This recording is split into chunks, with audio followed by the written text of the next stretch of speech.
Thank you for listening to Creative Control, a listener-funded podcast. If you would like to help and support Creative Control and keep this podcast going, please visit patreon.com/Creative Control and make a monthly flexible donation today.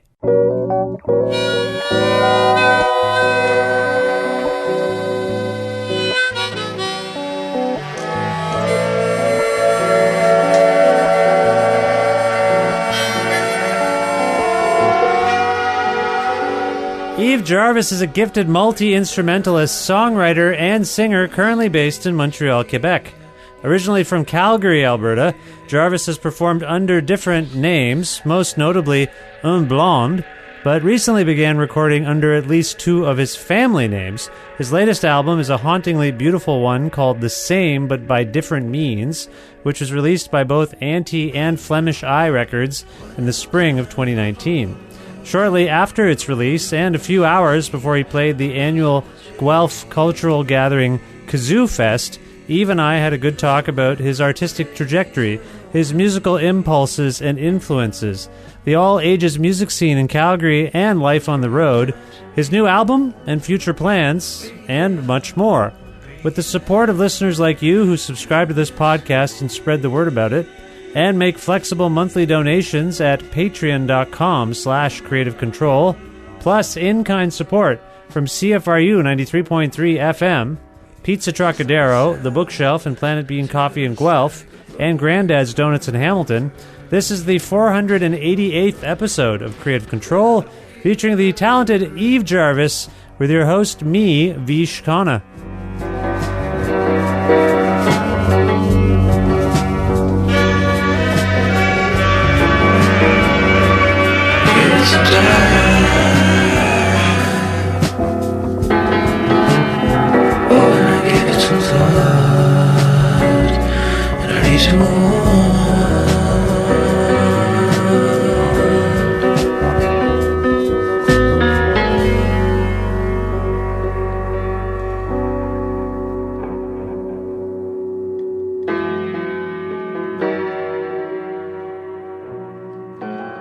Hi, Yves. How you doing? Great. Thank you so much, Vish. I am wonderful. How are you? I'm pretty well. Yeah, I'm pretty well. You just got into Guelph from somewhere. Toronto. Okay. Yeah. So quick drive, but delayed as usual. Delayed. I've played 6 shows, so that means I've had to apologize for being late 6 times. Are you often late? No, never in real life. No. But you're late for shows and music related. Yeah, all of this meetings. Driving from town to town nonsense. Right. Makes one late. Are you on tour right now? Yeah, I just did the first half of a tour with Aldous Harding, or not really half, more of a third. Uh-huh. And I just left to do these shows, Toronto and Guelph, and now I'm joining that tour again for Chicago. Chicago. Yeah. Okay. So you have this reputation for some of us as being like a home rock kind of musician. You do some of your stuff at home. Yeah, everything. Everything you do is kind of at home. Some would think homebody, perhaps, doesn't absolutely. want to be in a studio. Or do you like touring? Do you like being out on the road in front of Not people? at all, no. It's like... Not at all. Not at all conducive to my lifestyle. It could be turned into something much more positive if I had like a traveling studio. But otherwise, it's just not... that's the real drawback. You need to be recording? Yeah, exactly. To feel like you're getting something accomplished? Right. You need a tangible thing. Definitely, yeah. It's not even enough to write a song or to perform. It really doesn't do... There's lots of energy siphoned from those two avenues, but right. not no fulfillment, really. What do you have at home? Just when you talk about portable recording situations, what are you using at home that you...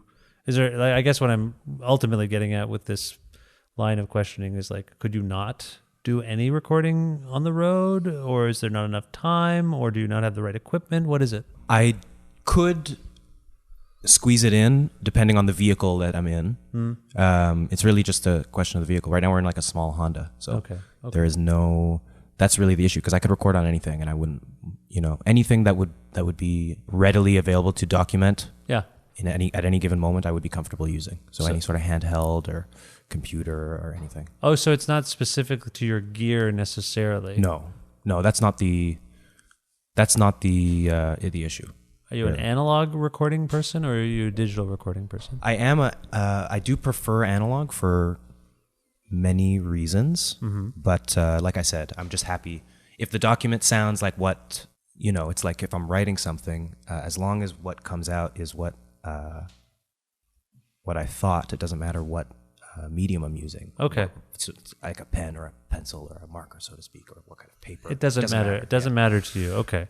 That's fascinating. So it's just time. Like the road is just so time consuming, isn't it? Yeah, it's much more nuts than I thought. Like every stop adds a half hour. Like it's crazy. You just wouldn't. It's just it doesn't seem.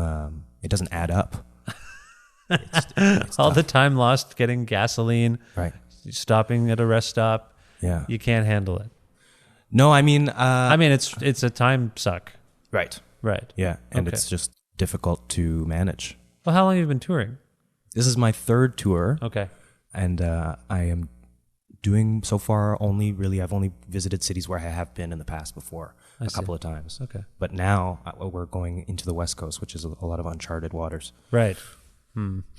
And Canada primarily? No, it's not even. No, not much. Just these actually. Okay. The rest are all American dates. Well, I mean, that's fascinating to hear. I've known very few people come on the show and say, I just don't like touring at all. Really? Very few. I mean, maybe because I think that's an admission of defeat, because touring is just so unnaturally grueling. Like it's such an unnatural thing in a weird way to make yourself do. Yeah. And it's so taxing on your mental and physical state that I think people don't acknowledge it because they don't want it to get to them. Right. So they put it aside. They kind of compartmentalize it. It's just a thing. It's part of this. Oh, I'm never compartmentalizing. Totally open book. But you have to tour? Yeah, I think now I have to right now, because I've never done it really. Like I've only done like a week tours before. I've never been working with a label before. My album just came out. I think I'm obligated to do these dates. Yeah, you probably show my face a bit. Probably are. That's probably fair to say. So what happened exactly to get, from your perspective? I know roughly what happened in terms of how you went from someone who did stuff on your own to suddenly now having two labels supporting you in Canada and elsewhere around the world. Yeah, I think it's just, I don't know if it's just America and Canada or if it's like Canada and then America and everywhere else, but something like that. You're on Flemish Eye in Canada, right? And then you're on Anti, presumably in America and elsewhere. Right. So, your perspective on your trajectory, because you went from, you seem like you've stuck true to your roots as a home recording person. I feel like your relationship to songs and song structures is fascinating. I want to get into that in a little bit. But you've also experienced the thing where like a label or various critics and websites have, they believe in you. They like what you're doing. They want to write about it. They want to promote it. They want to help you, work with you. What happened there exactly? What's your perspective on how you went from your own thing to now you're being celebrated and you've got collaborators? Well, it's so funny to, I was just thinking now about how I was talking about this with my manager, who's a great friend of mine, who I've known for years, who was the first person who brought me to play a show in Montreal when I was still living in Alberta. I was just talking about how it's just funny how we have this, as artists, we have such a disdain for the industry, just naturally. It's like traditional. It's so separate and it's gross. And so we, disregarded in the same way that you say we compartmentalize touring or whatever. Yeah. But I have found that a lot of the friendships that I made 10 years ago when I was just starting out in Calgary are the seeds of this fruit now, where I'm able to have platforms that are supporting my output. Right. It's really relationships that I've had for like 10 years. So, right. But there was kind of an overnight thing where I played this festival in Ottawa called Megaphono, and that's when I got to meet the people at Anti. Was that last year? That was last year, I think. Yeah. I was at that one. And that happened like overnight, where I met them for the first time and they were interested right away. There's a woman there named Amber. Right. Who's no longer with them, but I've since met a lot of the other people. Right. From there. Right. Great. So that's interesting. You actually had a good experience from one of these sort of conference music festivals. Yeah, and let me. I hope that takes away some of the grime that the filth on like the idea of an industry festival because like for me, I never wanted to do it, and even it's funny because that festival in particular, I was so not looking forward to it. Well, they did that festival in particular. They make a real effort to bring the people like from Anti together with other labels and other. It's a social gathering of music industry people as well as bands playing. Right. And I'm the same as you. I'm a bit skittish about those things because I just want to go watch shows or go talk to people, and I don't want it to have this sort of weird pressure. Right. But it seems to be panning out, this particular one. Yeah, and you know what's funny too? That show I was opening for Lido Pimienta, who's also signed to Anti now. That's right. So I hesitate to say it, but I guess I'm the right person to say it because I'm an artist. Yeah. But one shouldn't be wary of the industry. It's just people, and it's just relationships. Right. It seemed like this monster. Right. This entity that wasn't comprised of people, and you've discovered there's a human touch. Yeah, absolutely. Yeah. Okay. So I know you as, or we all, I think, know you as being based in Montreal. Right. But you just referenced Calgary. Is that where you're from? Well, I consider myself from Montreal, but I spent 50% of my childhood in both of those places. Oh, okay. Two very formative cities for me. So Montreal's sort of cultural cachet is fairly well known. Calgary, it is to some of us, known as this hotbed of cool artists and culture. Your label that we referenced, Flemish Eye, is based in Calgary. Right. Great festival there, Sled Island, Chad Van Galen. Like there's like the Braids. There's like a good, rich history of stuff that comes from Calgary. Did you feel like and you say it was formative, so it was obviously meaningful for you to be in Calgary. You felt like you had platforms, places to express yourself? For sure. Oh, and it's kind of absurd to think about now because I didn't even realize how much, if you're somebody who's a promoter or you're just booking shows, not even to use such a title. Yeah. It's difficult to get people on board with all ages things. And when I was 14, the all ages was so vibrant and dense. Like there was 4 or 5 all ages venues in Calgary within blocks of each other that you could play on any given weekend. Oh, that's cool. And I mean, not that it was just like open mic, but it was like, the platform was totally available to you if you're making music. And do you know why that would be? Because that's not normal. Yeah, I don't know what it was. I mean, it's really just these particular people who had this community interest at that particular time. Because I think that it's still like that, but there's not. But a lot of these places that I'm talking about closed down, like Comrade Sound, Local Library, Imedia, just to name a few. The Area, Tubby Dog is one that I know is still going because I was just there last summer. Yeah, great establishment, so they're not going anywhere, I don't think. But a lot of these places are no more because it's just hard to get people on board with shows that aren't making all that bar money. So wait, what people need to be on board with it? The owners or? I don't know. I can't even speak for it. Yeah, I know that these things seem to run its course because there's something about our cultural realm that can lead to burnout more quickly than maybe others because it's really driven by passion, and if you face enough obstacles, the passion isn't enough, and I think you're just like, I don't want to do this anymore. Right. So is that maybe what's going on? Sure. Yeah, I think that's exactly it because the people who put all their energy into making these spaces, eventually the bills and the license that you might need or all the paperwork and bureaucracy that you got to deal with, and Calgary is there a lot of bureaucracy in Calgary? Well, I know that I couldn't get into a bar period when I was there, and I left as soon as I was 18 because of that. And now I think, if I'm not mistaken, I think they just, because this was a thing in the 80s or 90s where if you were underage, you could just get the X on the hand and perform at the bar and leave. Straight edge X, That wasn't a thing for me when I was there at all, and that was a big factor in my decision to leave right away when I turned 18. Oh. But now I think you can get the X. So it seems to have, in that sense, but I guess that's not really the line that we're talking about.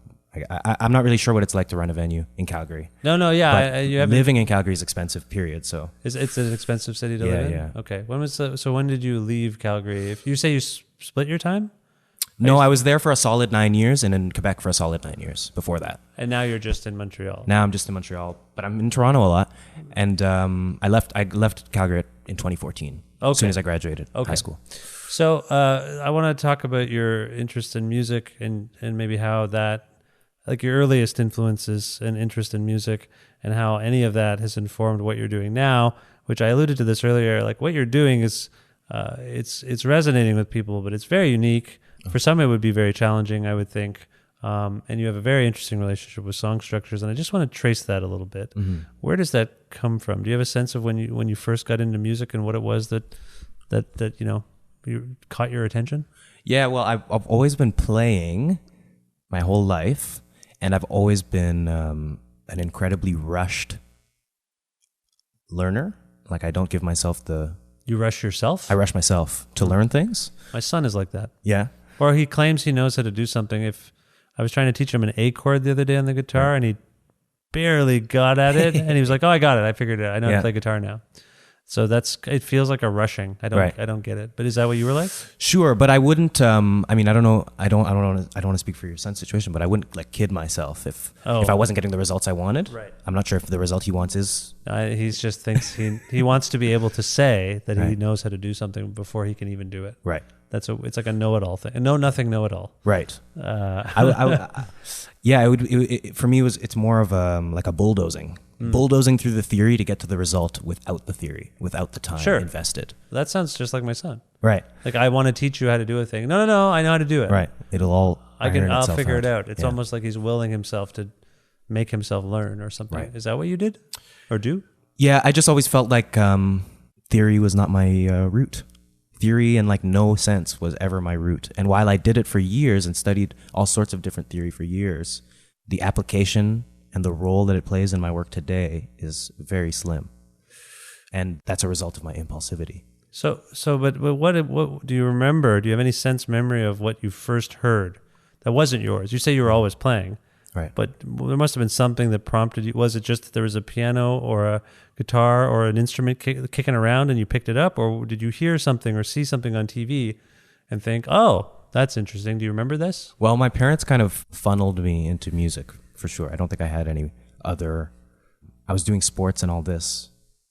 Anything else that a child would be doing, I guess. Those are your own interests? Like, your friends were playing sports, you wanted to play sports kind of thing? I was just really doing whatever. I was like, I feel like as a child, I was like a horse with blinders on. Like, I was really just doing whatever was happening. I was just of course. I was just trying to go with the flow. Yeah. As a kid, I was very like agreeable as a child. Right. So, but music was the thing that my first show, I must have been 3 months old in Quebec. And then beyond there, it would just be concerts and music playing all the time. So wait a minute. So that's where it comes from? Absolutely. Yeah. 3 months old. What show were you at 3 months old? I don't know what show, but I think it's the Festival d'été in Quebec City. Oh, the big one. Yeah. The huge one where I saw Aerosmith there in like 2012 or something. I could be wrong, but something around there. Like in the field? Like the one that's like takes over the city? Saint-Abraham. Yeah, right. I mean, I know that I was at a show in Quebec at 3 months old. I don't know what show. Okay, but so you don't remember this. I don't remember this. No, that's not like an experience for me. Okay. But I just don't, like I say, a horse with blinders. Learning how to play music was as crucial on the docket of my development as language was, for sure. And that's just something that developing side by side. Feel like was passed down by your parents exposing you to music. Sure. Yeah, they're not artists themselves. They don't play music. No. That's a thing we do as... You don't have kids, do you? I don't know. That's a thing you do as a parent is you want them to be... unfortunately, it's an ego thing. But you want them to be... You start to recognize that they're a version of you. Right. And you want to build the best version of you possible with these children. And I think that's just a thing that happens because I sometimes will... stop and like, why am I asking my son to take piano lessons? Well, I never had piano lessons. Right. I regret that. So now he's taking piano lessons and he knows more about pianos than I do. And I'm a music person. Right. So my son is better than me, even. I'm jealous of my son. Did your parents ever, they were always supportive of your musical pursuits? Oh, sure. Except for a little window in my high school years. Little 2-year window where they were not happy about anything that I was doing. Towards the end of high school? Yes. Because they wanted you to, go to school or something? They wanted me to have a foundation that was strong enough for me to do post-secondary, which was not in my plans. You didn't want to go to university or college or anything like that? Not at all, no. Okay. But just going with whatever was presented to me, I'd always just anticipated that that's what I was going to do. But when at that point I was at 16, at 17, I felt so grounded in who I was. That was not my trajectory anymore. So this caused a lot of tension. Are you someone who kind of grapples with your free will on some level? Like, are you, like you say, you just did whatever was around you, and Right. like you kind of immersed yourself in this, but at some point towards the end of high school, your parents were trying to do that, make you do a thing, Right. and you resisted. Yeah, absolutely. And this grounding that I'm referring to, this like sense of self, came really directly out of recording, self-recording. When did you start doing that? 13, I got a 4-track from my friend Grandad, my dearest friend, one of the earliest seeds of my creative development. Grandad has been on this show. Oh, word. Yes. Wow. Yes. So you know exactly what I'm talking about. He was then. on the show this past summer. He, Bug Incision, is that one of the things? What is Bug Incision again? Bug Incision is a improv night that Dad was doing, I don't know, weekly or monthly when I was there. And it was at Weeds Cafe. I think it's no longer there. Yeah. I think it's now maybe at Highline Brewery or something else. Or maybe a few different venues. But he just hosts this free improv night where he'll curate the players and whatnot. So he's a good friend of yours. Great friend. Really like the first drummer I collaborated with, the first person who recorded me, the person who taught me how to record myself, the person who introduced me to the people that I'm talking about in the all ages Calgary scene. Really one of the biggest cornerstones in my whole trajectory. There seems to be some kinship in your approach to music, maybe not the sound of it, but with some of the stuff Chris is involved in. And I mentioned Chad Van Galen earlier. Right. And maybe what you're doing as well. Do you see that? Do you see a connection between? Oh, sure, yeah. And Chad Van Galen, what a huge inspiration he was for me, and still is. And we actually just did that tour. One of the only tours I've ever done was with Van Galen, and Dad was on drums. Right. And I mean, that's what I'm saying. It's totally full circle. These relationships that come about naturally, that grow and develop into something more, or at least it just moves into different arenas. You know, now we can collaborate in different, less casual ways. Okay. So you get a 4-track from Chris Dadge, and then have you had any training at this point for music? Like, have you done any lessons of any kind? Sure, yeah. I had done guitar and piano lessons in like through the RCMP, or not RCMP, RCM, Royal Conservatory of Music. Okay. It wasn't the cops teaching you how to play. No, okay. RCM, piano, and then like jazz guitar, basically blues guitar. So you took formal lessons? Yeah. For how long? I would say from 5 to 14. So 9 years of formal lessons. I presume theory must have been introduced in this mix. Sure, yeah. But you rejected it? I would always, and I did the same thing in school, is I would take it in, but I would not apply it to how my work was coming out. Like, I wouldn't apply it to my output at all. I'll take in the theory that you're feeding me, and I'll get the result that you're trying to put me on the course to, but without applying the theory. Well, why is that? What does that say about you? Stubborn, no patience. But it's again another external, like if you look at theory itself as this external force, you're resisting the external force. Sure, yeah. You're resisting the road traveled to do something different. Right, yeah. I rarely do things the way that I'm told to do them, but the result I don't think you can argue with. Across the board. Right. You say this with all modesty. Yeah, no, I don't mean to say that I'm doing anything better than anybody, and I'm not just talking creatively. Yeah. But it is what it is. Okay, so I mentioned Chad. Chad is more of a I would say in his own way. He's a weirdo musician, but he's got a more conventional sense of pop song structure, by and large, in some ways than what it is you do. How would you describe, if you had to, if you were in a situation where you're holding a microphone and someone asked you to describe your own aesthetic, the fact that you have 9-second songs and 8-minute songs, and the songs themselves can be open to any sort of, they seem to be based on whims almost. And one 8-second song can just be a hook or a chorus and move on to something else that has nothing resembling that. Right.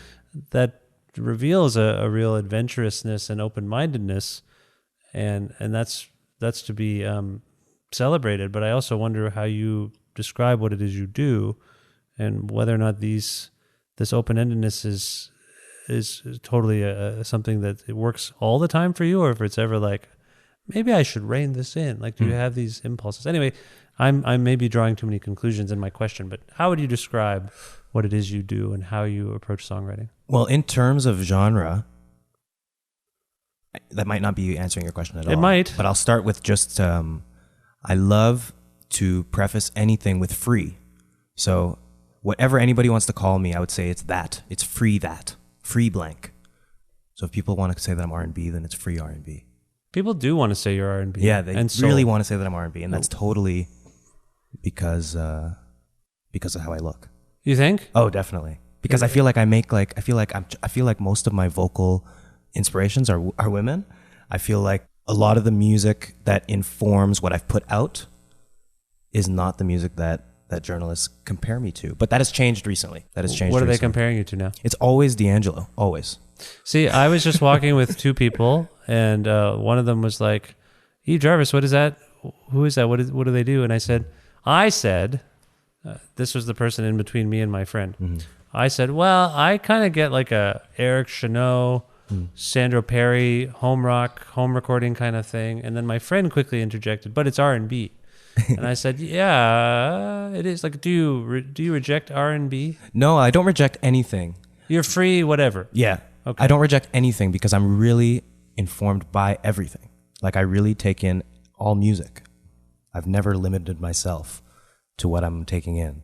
So in that same breath, I don't limit myself to what is coming out. When you say it can be free anything, I mean, on some level, that really puts the onus on the listener. Right. Is that what you want? Yeah, I guess it's more about what your perspective is.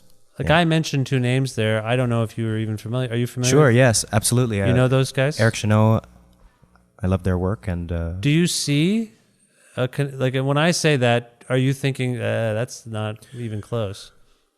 No, I rarely disagree. Like I say, I rarely disagree with what anybody has to say. It's just that when particular names are recycled, it's just funny to me. Well, you seem to be coming from an indie rock freedom vibe.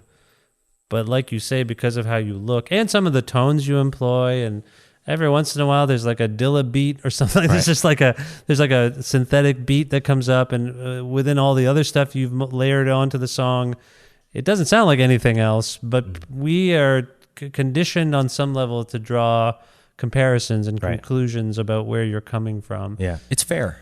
It is fair. It's fair. Yeah. Right. But it's not always apt or like. You don't mind confounding people, or it doesn't even seem like your intent is to confound anyone. It seems to me you're just putting stuff out, and however we receive it is it's really up to us, isn't it? Right. Sure. Yeah. That's exactly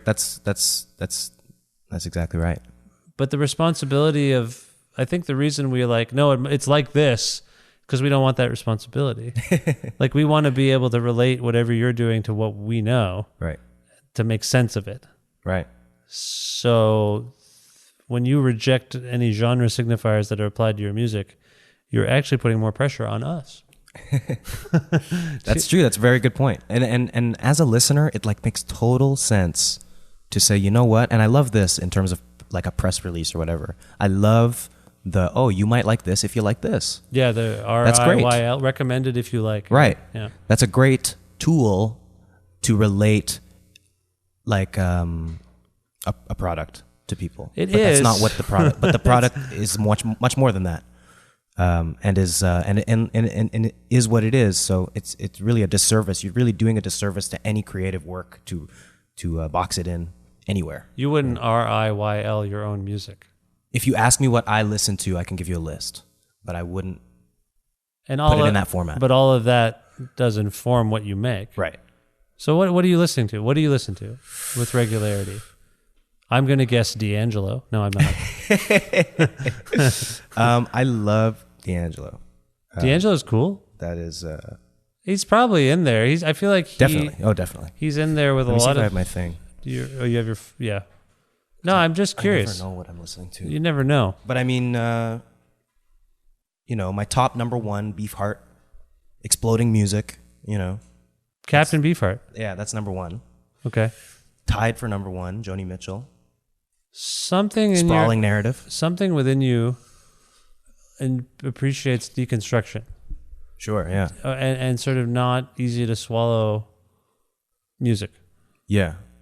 Well, there are things I like about both challenging music and easy listening. Right. I like it both, and I try to apply both of those states into kind of everything that I do. I want it to be both at the same time, for sure. There's a line on your is the song called Time and Place? Right. And what do you say in that song? You don't say much. Two things that's here to stay: time and place. What you have a relationship with time that I find fascinating in terms of your trajectory and I mean, we haven't even gotten to this, but like you yourself, you talk about freedom. Mm-hmm. We've talked a little bit about time in an oblique way, but like you've changed your name. Yeah, I just did. A couple of times. Like you Right. have, what's your born name? My born name is Jean-Sébastien Audet. My middle name is Yves. My mother's last name is, her full name is Judy Jarvis. And so I'm skipping over the whole middle here, but the middle of like all these pseudonyms that I had, these bands that I would create, but kind of every week I would have a new band project name to. I know of one off the top of my head, but what are some of them? I'm exaggerating, obviously, but when I was in Calgary, I started with Faux Fur. Yeah. Moved on to, I had a band called the You Are Minds, and this is just me recording with the project name. And both of those projects developed into live bands with my own spin-offs, I guess you could say. Right. So I was really just coming up with a project name anytime I wrote a song that did not suit what the last one was. And now I'm in a place where that is never the case. Every day, and here's how I can answer your question about my relationship to time. The reason why no other creative output is fulfilling to me and why music is because of time getting away from me and just my memory completely melting out of my ears. Like I have a horrible short-term memory. Great long-term. I can remember important things really well. But I record to remember and to document the way that I feel and in any given time, you know? So it's not important for me to re-record a song or to demo a song. That's absurd to me because what happened on that day can only happen then and already did. So it's important for me to record every day and not have time like escape me. I feel like such a tremendous discomfort when I'm confronted with lost time. Do you view time as something of an oppositional force? I feel like Sure, yeah. That's what it is. Definitely. Like you feel like you get up. I don't know what time you get up. You get up in the morning. Let's say, do you get up? Are you a morning Noon. person? You get up at noon. Yeah. How late are you up? Till 4. Okay, so you wake up from you go to bed at 4. Yeah. Were you working all night? Unless you're on that tour. would have been the case until this most recent project actually, despite the vibe, was mostly recorded in daylight. It doesn't seem like a daylight record. No, it's not. It's not. But but I was so consumed by the actual feelings that I'm trying to evoke musically, sonically, in those times, and those were my experiences that I was able to funnel into the work. But for that reason, I wasn't able to really record at night. Whereas in the past, the night had always been a really swing-in time. Every night was swinging for me in the studio. Right. Yeah. So you wake up with a purpose, though. Whenever you wake up, it seems to be around noon. Right. You have a kind of brunch, I assume, at some point. And then you just start working? Yeah. You need to... How many songs do you make a day? I'll try and... I'm generalizing. I'll try and have a skeleton, at least one skeleton, but I can work on anywhere from... I've never worked on more than like 4 songs in a day. Okay. That's about how far it goes. That's about a maximum, Right. 4 songs a day. Because even the album title here, the same but by different means, the same connects it to time. Right. There's something is like I talked about this a little bit with other people recently. This notion of when you're in a creative realm or any realm where you're doing the same kind of thing but it's slightly different. Yeah. Each day. Right. Because like you could say, yeah, last week I woke up every day and I wrote 2 or 3 songs a day. the same thing. You did the same thing, but they were each different. Right. Psychologically, that's a weird thing. Yeah. And then how it relates to time in itself and how you carve out time to do that is fascinating to me too. And I feel like you're wrestling with that a little bit. Yeah. In terms of how you define yourself and your name and even like I read something about how from the previous record to this one, there's like a color coding that goes on with your moods. Well, yeah, and I was just talking about this yesterday. So it's the colors don't inform the music. It's really like a question of what's in the air. Like I was just saying, you'll hear a lot of blue music this year. We've heard a lot of blue music coming out of last year. What is blue music? I'm speaking for myself. Well, what is blue music to you? I mean, that's just how I perceive it. This is not a commonly held perception, is it, that music is a color? I mean, I know that there's, people with synesthesia who really are hallucinating these colors. Yeah. That's what I'm trying to figure out if you're in that realm. No, I'm not. Okay. This is like these are just, I guess these are like, that's the most abstract way I can define it, and then that umbrella is wide, like there's a lot of blue music that I'm hearing. Right. And there are so many architects to that sound in the past, but it's just a question of relevance. Like it's in the air. Whether you see it as blue or not is kind of irrelevant. You might not see it as blue. You might hear it as a different color. Right. But to me, that is relevant music. And so that's kind of what it's imposed on me to make music that's relevant, Imposed by whom? Society, I want to put out a product that is not in the past, that is not too, I don't want it to be alienating also to out in the future. I want it to be relevant, but I also want it to be timeless. And that's what you get when you tap into, as an artist, that's what you get when you tap into what is in the air, is timeless work. So what do you feel like you've tapped into that was in the air for this collection of songs? I'm just curious. I don't know if I can articulate that. When's the record? Well, the record came out when? March 1st. So obviously when you release a record with a label, the odds are pretty good that the record was done quite a long time before the public. At least 6 months, yeah. At least 6 months. Yeah. So you've had a lot of time to process this record before we have. I wonder if that gives you a different perspective on the songs, perhaps any thematic intent that runs through it. I definitely, definitely lyrically, yes. I mean, you did make the distinction that when you're talking about time, it's a daytime recording. Yeah. Sounds like a nighttime record. Right. That's a mood you're describing right.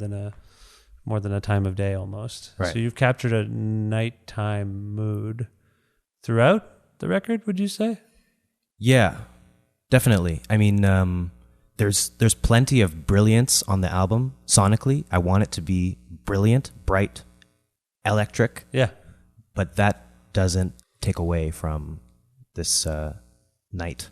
Yeah, the night vibe. Yeah. Yeah. Well, nighttime is just fascinating. When we're having this kind of vaguely existential conversation about time and space as it relates to your music and you, and then I think of the nighttime as being the end of the day, the end of time, a kind of time. Right.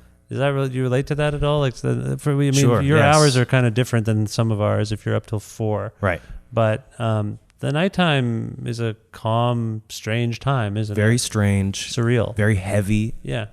Much more difficult to process for me emotions at night. Mm-hmm.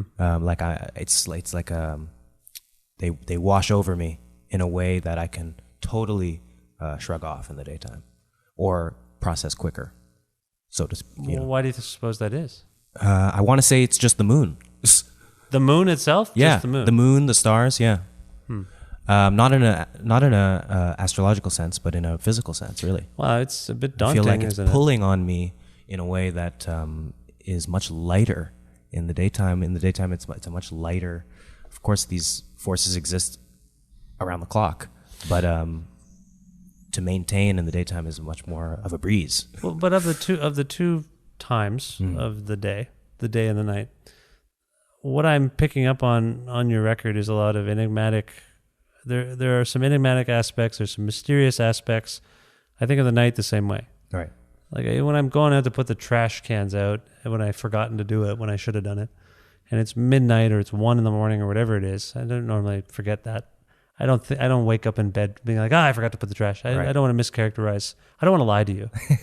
We get the trash out in a timely manner is what I'm saying. We're responsible parents and people. But there is a point when I'm walking out and it's nighttime and it feels still and dangerous. Right. Whereas there's way more hustle and there's way more chance something bad's going to happen to me in the day.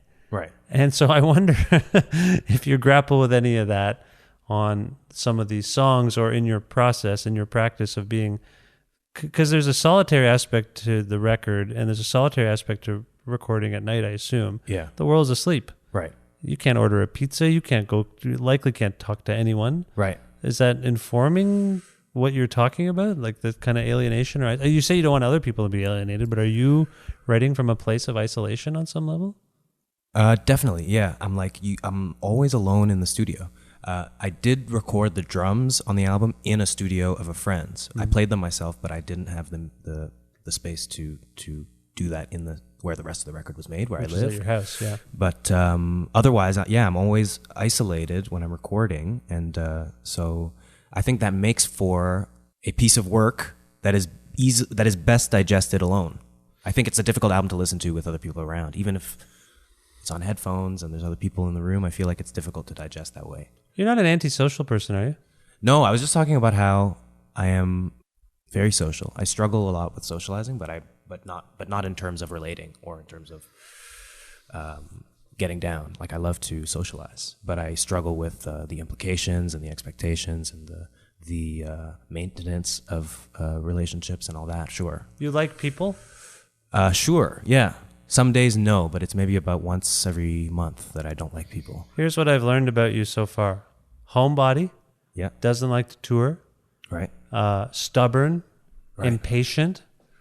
These are qualities that suggest someone who wants to do things on their own terms. Oh yeah, sure. On their own. Right. That's fascinating in itself. And then you write music that's also by yourself that you just said should be listened to and processed by oneself, maybe without other people around. Yeah, well, something's going on there. I'm a huge individualist. I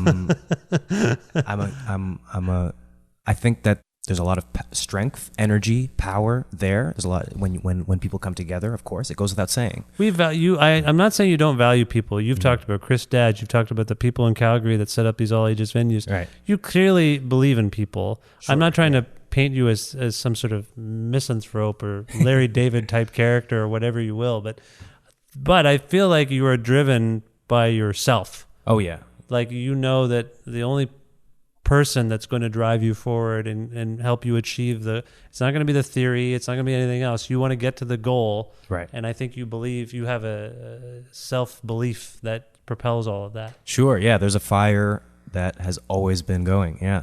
Okay. Definitely. Have I cracked the code?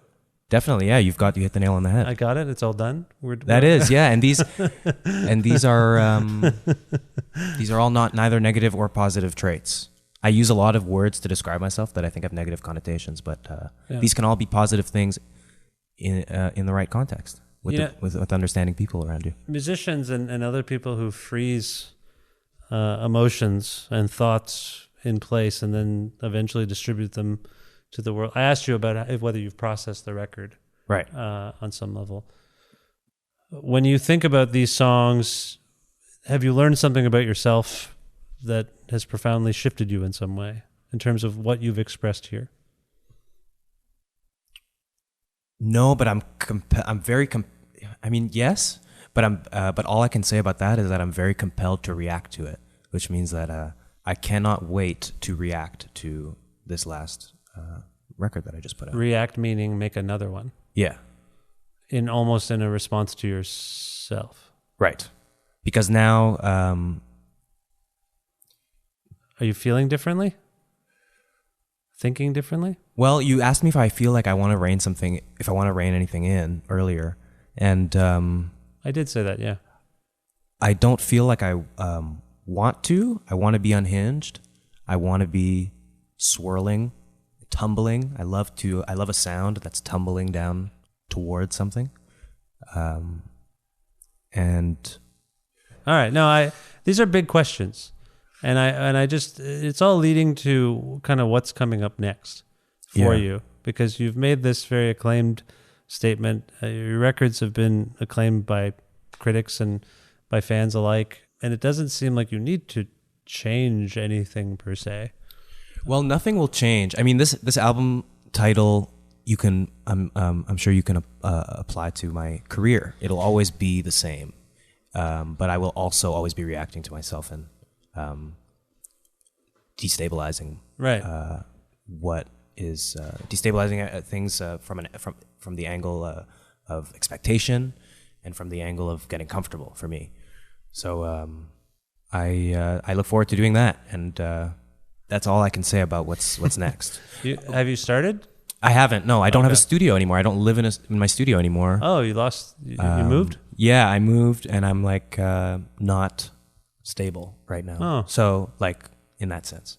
So I need to figure that out. And then once I do, I think I'll record an album faster than I ever have. Are the ideas sort of percolating? Yeah, because of all this touring, like I said, it's just it's absurd, the backup. Are you writing in the moment when you're recording? Yes. Yeah, I never write.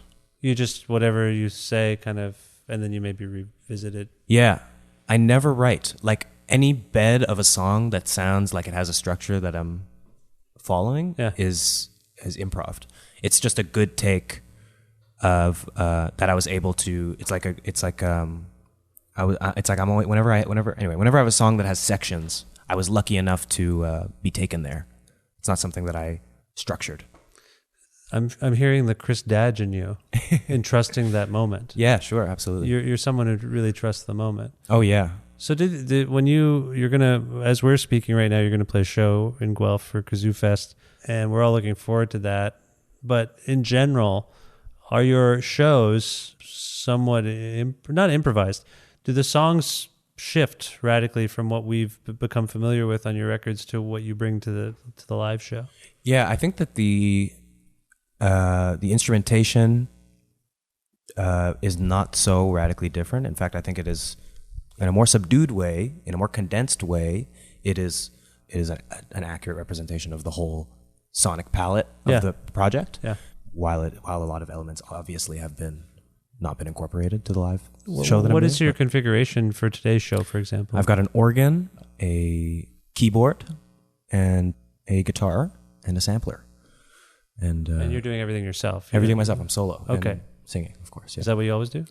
That is what I've done since this current name change. Since this Yves Jarvis thing, I've been performing solo. I haven't had a band yet in this configuration. I look forward to collaborating with people live because I feel like that's a conversation that I'm always eager to be having. Mm-hmm. Like I feel like the stage calls for that conversation out of music for sure.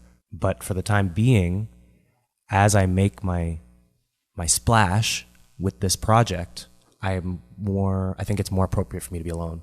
I don't want anybody representing me right now. But like I said, I'm eager to have those conversations. But you do like people. Sure. We're not saying you don't like people. No. You love people. I love people. For sure. People are great. Absolutely. Absolutely. People are beautiful. I don't even want to influence anybody. I love people so much. Yes, I hope true. everybody is themselves and doesn't even waver from that. Okay. Yeah. Okay. Where can people go to learn more about you if they want to follow your exploits on the internet, or I don't know if you have a pop-up shop somewhere, or a company, an offshores company, something where people can go visit, a physical. Where can people learn more about you? Well, the social media that I myself use, because I'm not on the Twitter or the Facebook, I use Instagram myself, and if you get in touch with me there, like through a message or anything, you're hearing from me, whereas otherwise it might not be me. But and you can find what I'm up to there, Instagram. Are there Facebook and Twitter accounts there subscribed to you? There are, yeah. Who's managing those? My manager. Oh, your manager. Or like maybe Colleen, who's great from Flemish Eye. Okay. I think might throw out like a show announcement or something. Right. Because I'm very, like I'm so not tapped into those, that pace. Like Sure. I never it's not my instinct. You don't seem very self-promotional. No, but what was I gonna say? Otherwise, I also have a website which I don't even know, and I never talk about it because I didn't know. But I think yvesjarvis.com is a website. You don't know about your own website? No, because I'm working with these beautiful, with these nice people. Okay. And they do you have the logins and passwords? Like if something goes south and you don't know how to get into your own website, that's going to be trouble. I have deleted tweets and Instagram posts before by other people that I didn't from like the team that I didn't like. Yeah. So why don't you just take that stuff over? I can't imagine someone with an independent streak like yours giving up those things. Right. Well, yeah, it's important for me to be represented the way that I want to be, but at the same time, I've kind of abandoned social media. Like it's bullshit. I'm sorry if I don't know if I can swear. No, you can swear. It's too late. I would have been swearing so much more if I knew. Why did you think you couldn't swear? It's a podcast. It's a Wild West. I forgot. Say whatever you want. But we're wrapping up here, so don't just go out in a hail of curses. Why would you do that to everyone? Anyway, yeah, no, I understand. It's a terrible. I think it's ultimately all bad. Connects us, disconnects us more than we've ever. Anyway, that's a whole other conversation. Yeah, but I want people to know that I'm available, and I would love to talk, and I love talking through those mediums still, because it is, like you're saying, it's a great way to connect, but then it's just not part of my life. Like it's not part of my life. You seem like a very approachable and thoughtful person.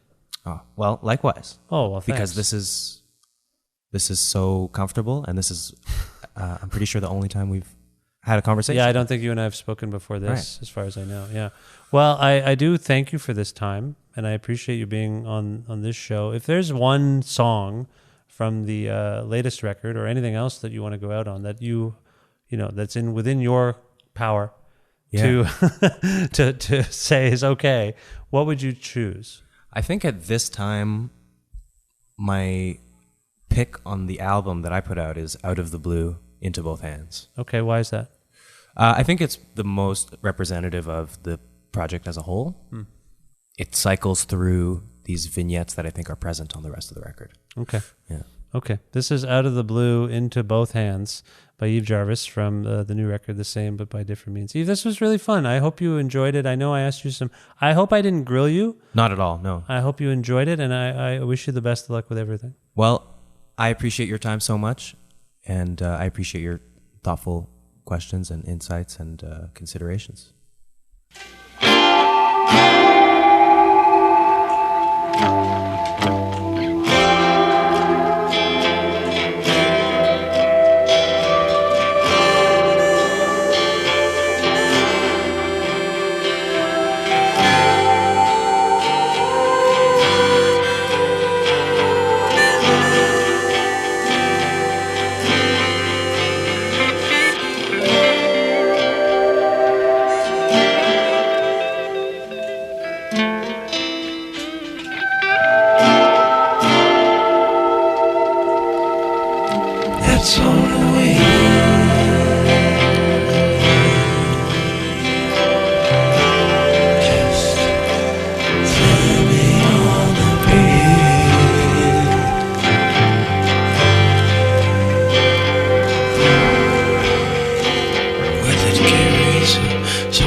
There you have it. Thank you very much to Yves Jarvis for being on this, the 488th episode of Creative Control, which is part of the Entertainment One podcast network and is available on all iOS and Android platforms, and YouTube, Spotify, Audio Boom, all sorts of things that you listen to podcasts on. It's on all of those things. However, if you're looking for a particular episode of the show and you can't find it on any of those things, or if you want to learn more about me and sign up for my semi-regularly scheduled newsletter, please visit my website, vishkhanna.com. You can like Creative Control on Facebook, follow the show on Twitter at vishcreative, or follow me at vishkhanna.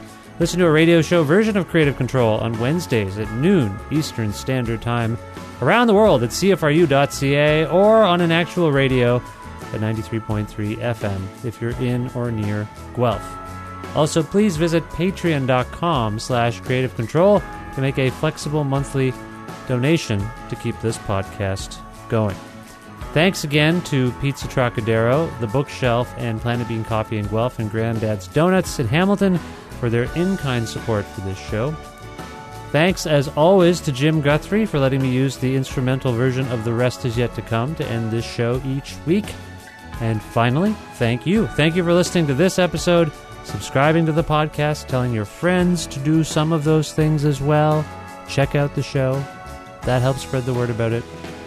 And that's all I have to say. That's all I have to say. I will talk to you very soon. Bye for now.